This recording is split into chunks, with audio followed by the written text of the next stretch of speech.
Even for experienced climbers, this would be a dangerous descent. But Mark has no ropes and has never rock climbed in his life.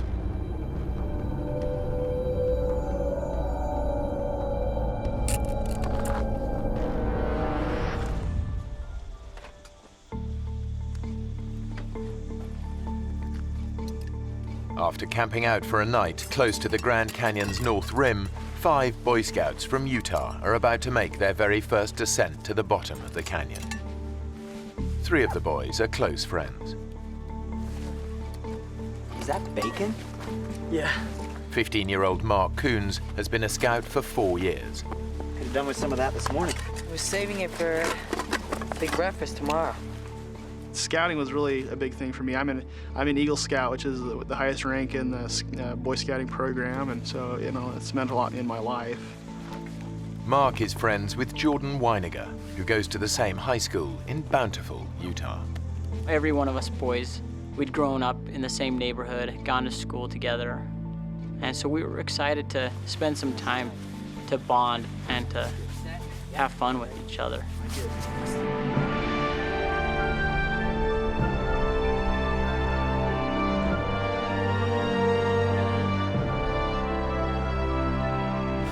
It's the biggest canyon on Earth, 18 miles wide and nearly a mile deep in parts.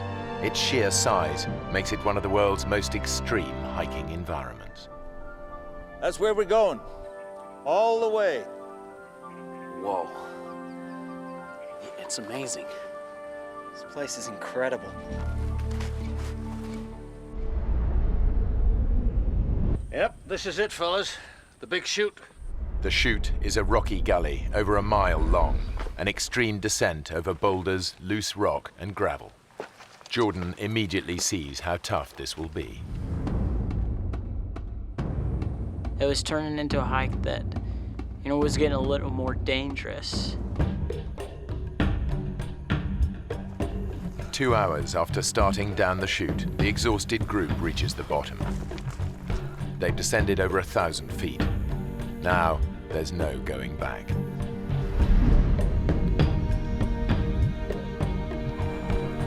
The temperature has been climbing all day. It's touching 100 degrees Fahrenheit.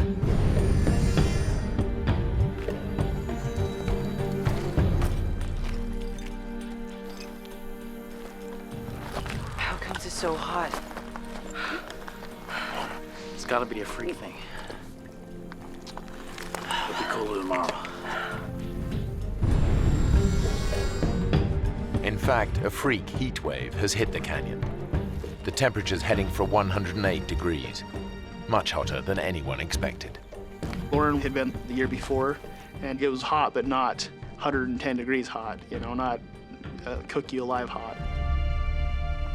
We begin to say, gee whiz, am I going to be able to make it down to the river tomorrow? Have I got enough water?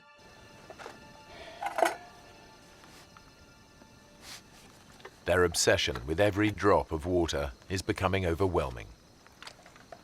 Hey, Jordan, don't let it boil. It's a waste. Just gonna heat it a little. Hey, George, they're much better dry. They're nutritious and delicious. It's like having loads of little worms in your mouth, just wriggling about. I'm not hungry. Come on, Mark, you gotta eat something. I thought it was odd that I wasn't hungry after all that work all day. I don't know if that's some kind of side effect of dehydration or not.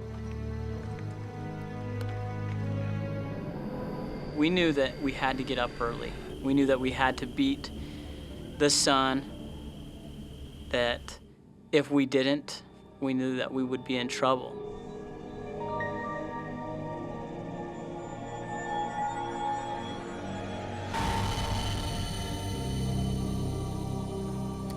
But by the time the exhausted group is ready to go, the day is already blisteringly hot. I know that when we did begin hiking, I don't remember what time it was, but the sun was on us. It was hot. Guy is struggling most in the unrelenting heat. he's fallen behind the rest of the group. It was like being in an oven. I was physically exhausted. Severe dehydration is putting Guy's body under intolerable pressure. Finally, it just gives out.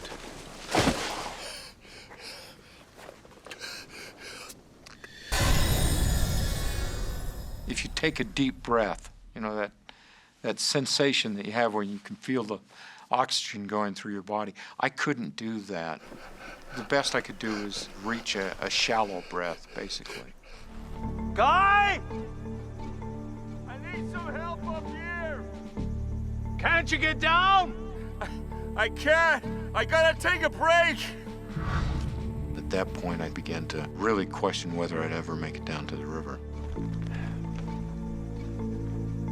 We need to keep going. Look, we can't just leave him. There's some shade here. We'll sit in the shade and wait for him to catch up. We can't leave him behind. But Jordan thinks that waiting for Guy could be a fatal mistake. If we don't go now, we're all gonna die. I'm not just gonna sit here and wait and die. When Lauren said we needed to wait for Guy, I was mad. I knew that if we didn't leave, that we would die.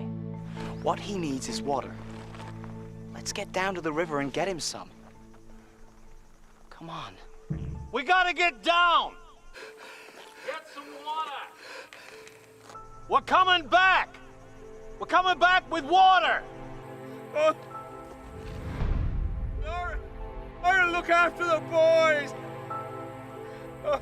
I had never heard a tone like that in anyone's voice before. Lauren, look after the boys! That kind of fear or anything like that ever in my life. Just, it changes you when you hear something like that.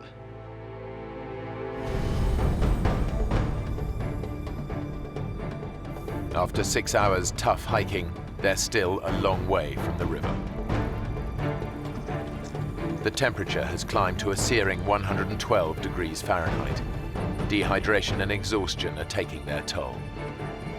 Our bodies became weak very fast. Our pace that we were walking slowed down extremely.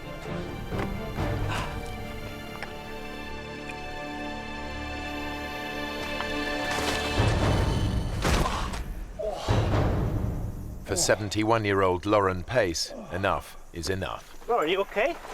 Don't fuss. I'm okay. I'm okay. Listen, guys. The sun is a killer. There's some shade here. We should wait till it's dark. We need to go on. You shouldn't travel in this heat. We're going. When we left Lauren and Earl under that rock in the shade, it didn't feel like even a decision at all. It was more like, we have to.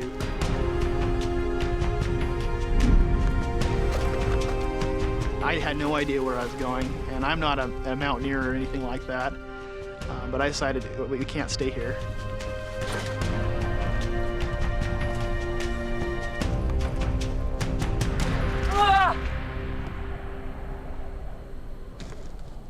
I took my backpack and I chucked it off the cliff, you know, so I'd hope that I was gonna make it down to pick it up again.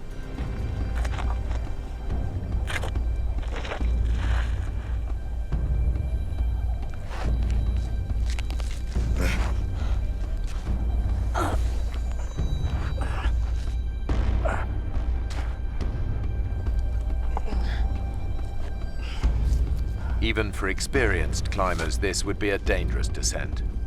But Mark has no ropes and has never rock climbed in his life.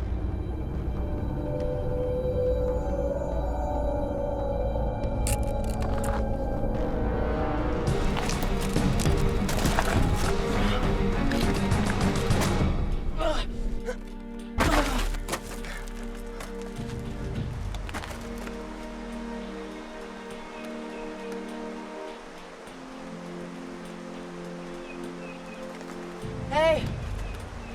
I can hear it! The river! I couldn't do again. I think we were all amazed that we were still alive, I guess. David was leaning against a tree, and I was like, hey, we're almost there, guys. And at that point, David collapsed. David? Dave? You okay? Me and Mark went over to him, Dave. and I remember seeing Dave's eyes roll back in his head, and his breathing is really jumpy. Yes.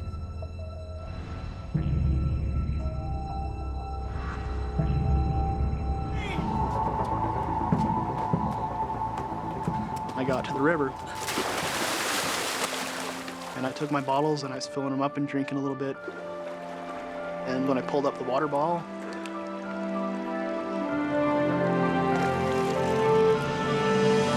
I could not believe it. I saw 2 big yellow rafts coming around the corner. Hey! Hey, over here! David, David, can you hear me? What's more, the rafting party is made up of off-duty doctors and paramedics. Let's get him back down. Let's get him wet.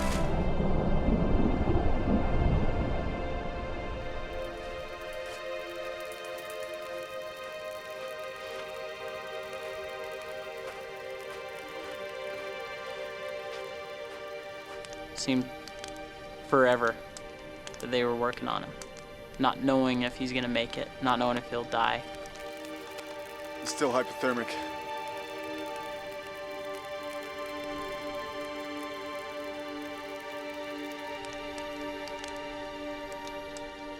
It was dark, so I can't really put a time on it, but somewhere around 10 that night, the one that said he was a doctor came over and said, "I'm sorry to inform you, but your friend has just passed away."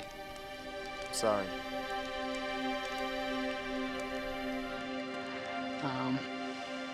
And it was a hard experience.